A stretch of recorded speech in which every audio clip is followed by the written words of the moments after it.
गंदे आचरण करके तुम सोचो कि 2-4 बार हम ऐसे, तो नहीं चल पाएगा।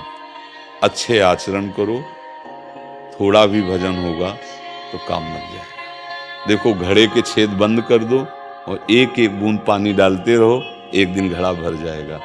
चलनी में गैया दुहे और दोष दैव को दे, हरि गुरु कहो न माने अपनो ही फल ले।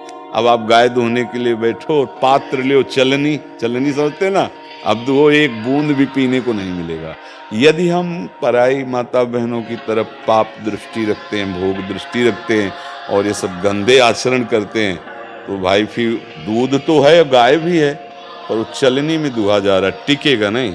आप भजन करोगे जो बनेगा, दान पुण्य सेवा करोगे, बाद में शिकायत करोगे कुछ नहीं मिला हमें, हम जल रहे हैं, बड़े परेशानी। वो दैव दोष को, वो दोष देता है दैव को, काले ही कर्म ईश्वरे मिथ्या दोष लगाए। सतमार्ग में चलो, गंदे आचरणों का, गंदे आहार का, गंदी बातों का त्याग करो, थोड़ा भी भजन बनेगा तो आपका मंगल कर। हमारा ही स्वरूप है, चैतन्य घन स्वरूप है, अमल स्वरूप है। उसमें एक बार अनुभव होने के बाद फिर विक्षेप शब्द नहीं होता, फिर उसमें भ्रम नहीं होता है, फिर उसमें आनंद का तारतम्य नहीं होता कि आनंद की कमी। आनंद समुद्र जैसे उल्लसित होता रहता है ना, ऐसे अपना स्वरूप है।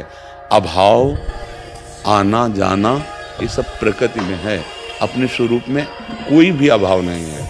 और हम अभाव ग्रसित अगर कहीं भी आनंद के लिए लग रहा है तो अभी हमने अपने स्वरूप को पहचाना नहीं है।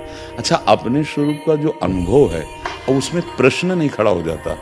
आपके हृदय में प्रश्न है, आपके हृदय में आनंद आता है और जाता है, आपके हृदय में आप वहां पहुंचते हैं फिर हट जाते हैं। शब्दों को देखिए, आप जैसा बोलेंगे वैसे ही हम आपको तो उत्तर देंगे ना। और अगर अनुभूत है तो बोलने की अब जरूरत क्या रह गई है? नहीं, आप बोल सकते अपने, जैसे घर के बैठ के बात करते ऐसे, यहाँ कोई तर्क शास्त्रार्थ थोड़ी हो रहा है, अपने घर के जैसे बात करते। बोलो आप।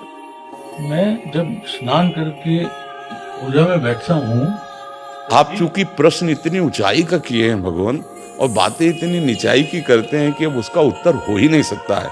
ये स्नान, ये शौच, ये क्रियाएं स्वरूप बोध के अंतर्गत नहीं आती हैं।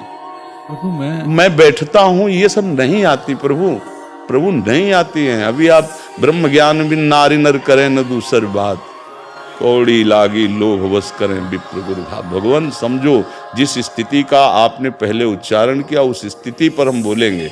अगर आप साधन पथ पे बोले तो आपकी अभी सम्मान पूर्वक बात सुनेंगे, पर आपने जब स्वरूप बोध की बात कर दी तो फिर नहीं। वो उस स्थिति ब्रह्म भूता प्रसन्नात्मा न सूचति न कांक्षति, निर्माण अमूहा जित संग दोषा, अध्यात्म नित्या विनिवृत्त कामा, द्वंद्वैर विमुक्ता सुख दुख संगई गच्छन्त मूढ़ा परम पद। वो अव्यय पद मतलब स्वरूप बोध, मतलब अव्यय पद, जीवन मुक्त परम हंस। अब कोई प्रश्न नहीं बचता।